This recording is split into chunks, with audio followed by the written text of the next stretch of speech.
Jean-Louis Filoche, je suis peintre. Il s'appelle l'incendie du ciel. Cet incendie du ciel, c'est pas bien sûr un incendie, c'est simplement un coucher de soleil. Ce que j'aime faire, c'est une peinture qui n'est pas descriptive, mais qui est suggérée, qui suggère en fait des émotions, mais qui n'est pas détaillée ni précise. J'aime cette frontière qui est entre la peinture figurative et la peinture abstraite, parce que c'est relativement figuratif, mais le traitement est un petit peu différent. J'apprends encore, je découvre encore maintenant, après plus de 50 ans de peinture. J'ai l'impression de ne pas savoir encore assez peindre. Ma vocation, elle vient de loin, c'est-à-dire que j'étais au collège, en 1970 en banlieue, et j'avais une professeure de français qui nous donnait des cours d'histoire de l'art. Au bout de quelques mois, je me suis dit, mais pourquoi ne pas essayer de copier ces grands peintres? J'ai commencé comme ça. Ça a fait écho à ce que j'ai fait aussi pendant quelques années. J'ai travaillé pour une galerie à Paris pour faire des copies de tableaux de maîtres. Ça m'a effectivement vraiment influencé. Puis, et d'une certaine façon, ça m'a un peu libéré. Parce que les maîtres, ça fait peur, quoi.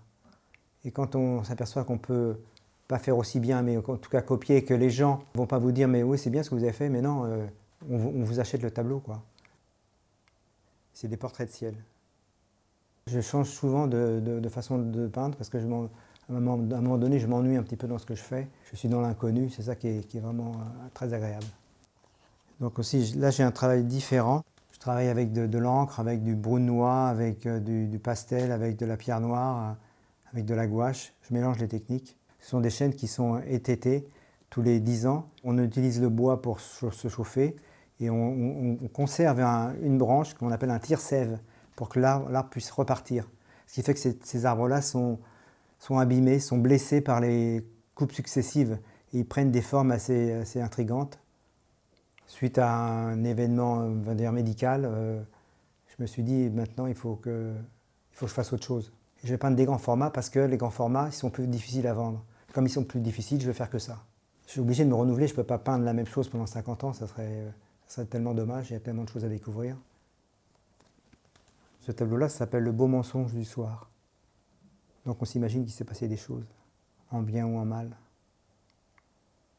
J'ai eu le prix Charles Houlmont. Dans le jury, il y avait un peintre qui s'appelle Tristan Rat. Donc c'était en 1994. Et donc Tristan Rat était dans une galerie à Gassin, dans la presqu'île de Saint-Tropez. Il avait repéré mon travail. Il a appelé le galeriste, le directeur de la galerie en question. Et il lui a dit, il faut que tu prennes ce gars-là. C'est une surprise, je ne m'y attendais pas du tout.